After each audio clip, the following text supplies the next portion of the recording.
we had another week of the war between the land and the sea. I wasn't overly impressed with the first two installments. I don't know if you got that impression or not.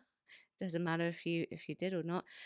Whilst anything is better than what we had with Shooty Gatwa, the series didn't get off to the best start, in my opinion, and it is just that. It is an opinion. I was wondering if it could get any better with the Deep this week, and well, you are just about to find out. Hello and welcome back to Chat About It, Don't Shout About It with me, Rachel, the Queen of the Woke, as crowned by one of my haters. I crown you Queen of the Woke! Let's chat about it. Please let me know what you think of episode 3, The Deep, for the war between the land and the sea, in the comments section below. I am, of course, as normal, open to both good opinions about the show, bad opinions about the show, and meh opinions about the show. I've got no issue with people who love it or hate it. Please do keep it friendly in the chat with each other. I genuinely do believe that we can have a conversation about fandom rather than falling out over it. The Deep continues on from the very unsuspenseful cliffhanger of Barclay agreeing to go down to the Romanche Trench. We see Barclay prepping for the descent, and then he and the other delegates begin a very long descent into the trench. A man named Ted is a delegate, and he has a wooden Earth planet that he explains is for the Sea Devils that he somehow managed to get past unit. Oh, okay. How did he do that? But anyway, that's pretty much it for the entire episode for Barclay and the General until 10 minutes before the end. Because all they do is talk and talk and a bit more talking. On land, there are more talks between Kate and the politicians. Kate is, of course, trying to convince them that violence is not the answer here. We cut back to the submersible, and suddenly they lose communications and start falling into the trench fast. However, they are absolutely fine. The delegates get out from the submersible, where we discover that the Sea Devils have made an area inhabitable for the humans. There's walking and more talking. It's also very clear that they are setting up a romance at this point, too, between Barclay and Salt. Back on land, Kate has gone home due to exhaustion and prioritizing the planet, which is what she should be doing, but is continuing to work from home. She receives a phone call from Shirley, which she decides to take, despite the fact that Ibrahim says she shouldn't take it, but she does prioritize it. And Shirley tells her that communication has been lost. They also talk about the word severance, which we had heard earlier on in the story. Kate walks over to the window. Why would she do that? But she does. And we see a red light on her forehead. Her partner, Colonel Christopher Ibrahim, pulls her over as shots are fired. He gets hit instead, which doesn't match logistics, but we'll get into that later. Back with Barclay, we see Ted offering the wooden world to Salt, and it glows and begins to separate as Ted says, "Your war is lost." What war? But yeah, okay. Barclay takes him to the ground. The world falls out of Ted's hands, and we also see the assassin taking another aim at Kate, despite waiting a very long time to do so. Is this any better than last week? Yeah and no. Last week for me wasn't great personally. Like with any review, I do have positives and I have negatives, and I will be as constructive as I possibly can for this. I will say that I think the opening to the Deep is better. Last week there was a slow start in the form of Homo Aqua by Russell T Davies, who then hands over to Peter Ty for the other 3. Last week I thought it was the other 4, but I think Russell T Davies is right in the finale. Great. I believe this is what has created one big writing issue for Pete, though, which I will address in tomorrow's video, and it's all to do with pacing. Like I said, though, the opening was better for this. It has a lot of short edited sequences for the opening. This is Barclay getting ready for the descent into the sea. There wasn't much talking, and we got to see a small amount of progress with at least an attempt of driving the plot forward, which is good in that sense. It was also because of how it was filmed and edited that makes it a bit better. It set a decent enough pace, which would lead you to think, okay, now we're talking, now it's getting moving. However, that was pretty much it until the end with regards to pacing. I think that also reminds me of how pacing is key. It really is key to any story, and it's similar to what I said last week as well. A little bit of talking and then move the plot forward a little bit more. This was a jump, I think, as well. I don't think I could have stood it if we had continued off from the exact moment where Buckley had agreed to descend into the Romance Trench. We don't know how much time has passed, but it's good to try and move the story forward in that sense. However, Pink Tie has inherited a terrible mess and is essentially at this moment in time a puppet for Russell T Davis. I think writing wise now, and I know it's a little bit of a stretch, but Pete is the better writer. However, he doesn't strive away from the metaphorical allegory. Like RTD, he also just plants it there and expects us to accept it. If you're wondering what I'm talking about, it's the fact that once again, everything is totally blatant. It's right there in your face. We're going to tell you about it, not show you. We live in a world where we know we have issues. Doctor Who and the world surrounding it isn't based in reality, it's based in entertainment and escapism. Last week we had ideologies in the first episode, followed by the children are clever and adults are not, followed by the humans have polluted the planet. This week we have capitalism as the main focus as well. Now, it's not unusual for the world of Doctor Who to go and cover capitalism. What is unusual is to cover it on a planet where it hits closer to home. It's like I'm watching the news. Sure, these issues are things that do need discussing and addressing, but more documentary style rather than entertainment style. But it really does focus and hammer in on things like corporate greed, especially with those who surround the prime minister. Suggestion, obviously, that the government is corrupt. I think that the concept that taking that concept and running with it in a different setting altogether is probably better than doing it in the real world.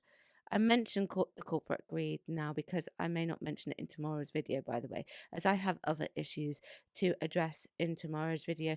I also found a little bit of predictability in this. I say a little bit of predictability because I was not entirely sure, obviously, what was going to happen. And it was with Ted. There's a mention of a stratagem named Severance. I think if I had this correct, although I think I might have missed it, I don't really know, but it was to do with Ted taking that wooden world with him. First of all, Unit is supposed to be completely infallible, right? So, how on earth did he get it in there and get it past them when they walk through like these security checks and all of that? And secondly, why are none of them in the submersible suspicious of the fact that he's got a wooden world? I figured that it wasn't going to be a good outcome. So, whilst I couldn't have predicted the complete outcome, I figured that Ted was not who he was making out to be pretty quickly. The cliffhanger was a million times better than just ending on talks. Ted says your war is lost, which is an odd line. I wasn't aware that the war had started.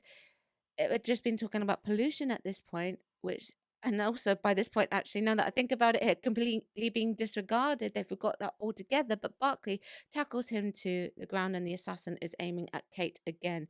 It's better visually and dramatically, although I was not rushing to watch the next part. Kate, good old Kate. Oh, don't we love Kate? I thought she was going to be bumped off in this part instead of Christopher. It would have made much more sense given the logistics of how that scene was staged. Obviously, we don't know what was in the script, but yeah, anyway, Gemma Redgrave is a fair bit shorter than Christopher. And the timing of when the glass breaks versus the shots going off and her height versus his, uh, and both of them falling to the floor doesn't make any logistical sense whatsoever. It's got something to do with the staging. I don't know who was in charge of like the firearms and saying how this would work with the shooting and all of that. But really, that should have been paid attention to. And obviously, we don't know what it says in the storyboard. We don't know what the stage direction says for the script. But yeah, it was like completely way off. It just looked absolutely ridiculous. She's like a foot shorter than him. They're aiming for the head, but the glass breaks as the shots are fired, but they fall too late. So technically, she should have been hit. Oh my goodness, it was really bad staging. Like directorially, the impact of it would have been really good in that sense, because she's losing someone that she loves. But other than that, like, she should have taken the hit. If I was watching the rushes, I would have sent that back and said, no, you need to refilm this because this does not look right. It doesn't look right staging wise. They really need to write Kate out as well at this point. Not because of Gemma Redgrave. Okay, she's a Redgrave, all right. She's fine. She's like in, and I like Gemma Redgrave. I like the Redgraves altogether as a performance family. But it's because the writers just don't seem to know what to do with her. In this, all she does is talk, and she goes home because she hasn't been home for 48 hours. And everything else that she does is orders this and she orders that, and she's not thinking sensibly in the defense of the human race. They don't seem to know what to do with the character. The fleshing out of her character would have been really ideal in the war between the land and sea, but it's really just not happening. It really isn't. And also, why does no one ever call an ambulance in TV shows? They are addressing issues in Doctor Who that are very close to home, so why does Kate just not call an ambulance? That's the general bee in my bonnet. Okay, obviously I know she's dealing with an assassin here, man down, big issues going on, but actually that's a bee in the bonnet that I have about TV shows in general. I know it's what it's dramatization, okay? However, I will say this, that sequence alone, even with the logistics of the staging, I didn't mind at all. It added interest to the story. That was once again a fair amount of dominance in the talking department. It wasn't until about 25 minutes in that anything truly, really begins to happen. It was almost a relief. A good chunk of this is taken up in the submersible. I think the submersible scene could have been shorter. My biggest issue with the submersible scene is the men. Yeah, the men. Okay. You heard that, men. You heard that. No, I'm joking. I have a lot of male subscribers on this channel, and I love having you all here. So thank you. But it's that age old adage that we've had recently of men being weak, and the entertainment industry is just filled with it. The women in this, they are acting cool and calm in the submersible, and the men are showing just blind panic. Now, don't get me wrong. Don't get me wrong. Men can be scared, and we see that with Barclay earlier on. He has probably the manliest reaction with the tears and then suddenly pulling it back much earlier on. And I do appreciate how Russell Tovey handled that. And I also think Pete McTighe writes men better than women. However, in most cases with men, or most experiences I've had, almost men almost never react like this when they are actually in the moment of facing their fear, whereas women will react with fear. And I'm saying this as a woman.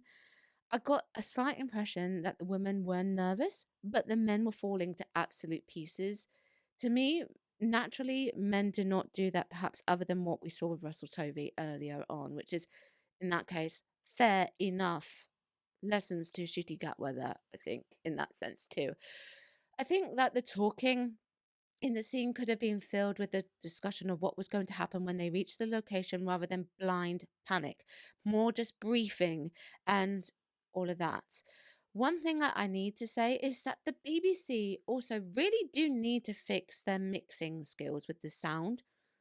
There were times where I had to switch on the subtitles because I couldn't understand this week what the actors were saying, and I don't think that's very fair on the actors as well. Like, they're there to bring the story to life. They're there to tell you the story. Yet, w- whilst Gugu Mbatha Raws, who plays Salt's diction, is pretty damn good, we just lose it with the sound mixing. The love story, as predicted. It's a love story. I guess that. What do you think about that? I don't think it does much for the plot myself. And why do we always need a love story? Barkley is falling with in love with Salt. Now, I will address my biggest concern and issue with that in the video tomorrow, okay? But it is like it is trying to be something that it's not, and I feared perhaps that it would cause a bit of plot contrivance here. Now, speaking of something that it's not, the sea devils, all right? Let's address them. They do not like the humans, so why are the humans building an area that is suited for the humans under the sea? I mean, I guess they kind of do it in the Sea Devils itself, but it was quite extravagant. With why would they go to that lengths? Surely they would not care about the humans enough, as they believe that the Earth is still their planet to build on that. What do you think? I do wonder. I do wonder. The biggest praise that I have is that here you can see where the Disney money has been spent in the effects department. This is probably the best that we've had all series, despite the water being clear. Okay. Again, effects wise, it is trying to be something that it is not. The effects do look good though. It looks very polished, but I do appreciate that they seem to have spent the money better than what they have done for Doctor Who. There are some very what I would call Titanic esque shots in it and Lord of the Rings style shots with that too. All right.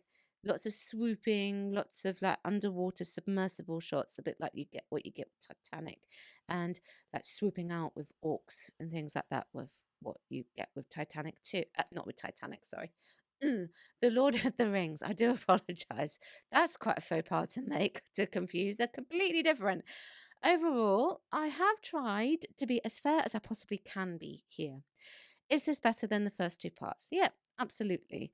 The plot moves forward. There's a little bit less talking, but it is starting to fall apart a bit here. Visually, it's great, and the actors have done well to try and pull it off as best as they possibly can because obviously they can only go with what they've got to work with. It is quite difficult, I will say, to review something that hasn't been concluded yet because there could be things that change at this point. So I'm trying not to predict what's going to happen in the future with the storyline.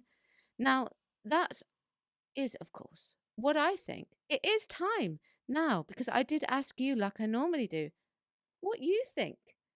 Let's find out. Farsight says, all talk and no action does not draw in viewers. 1.7 million for episode 4 proves that. Well, I don't know about the viewership count as of yet, and part four's review hasn't been released, but it is definitely a slow burner that would leave you questioning how on earth will this work in the finale when they are supposed to be at war now.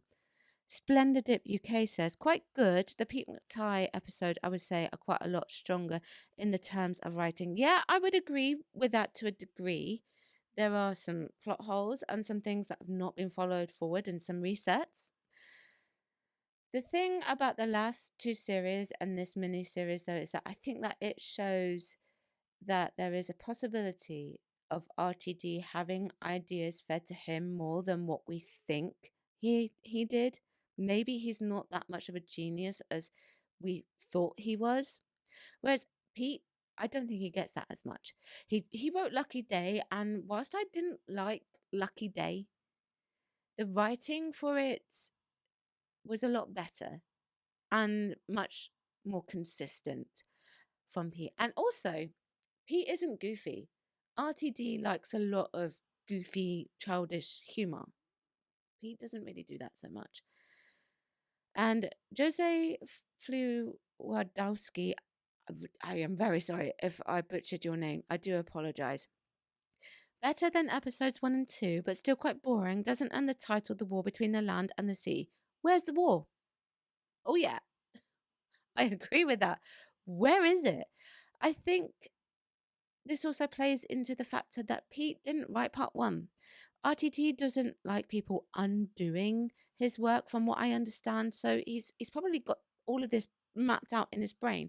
So Pete really couldn't touch what he had done already, and the rest of it he had to make work with what RTD had told him story wise of what he wants for the show, which is why I think he is essentially just a puppet at this point. But he writes it a little bit better. That's what I think. Please let me know what you think in the comments section below. Check out some of the other content I have picked out for you. Chat about it, don't shout about it. Thank you very much for watching. Bye bye. Thank you for watching today. Don't forget you can join me on my other platforms as well. I've got YouTube, Rumble, Spotify, X, TikTok, Instagram, Locals, Substack, and I also have a Discord. Everything is linked below.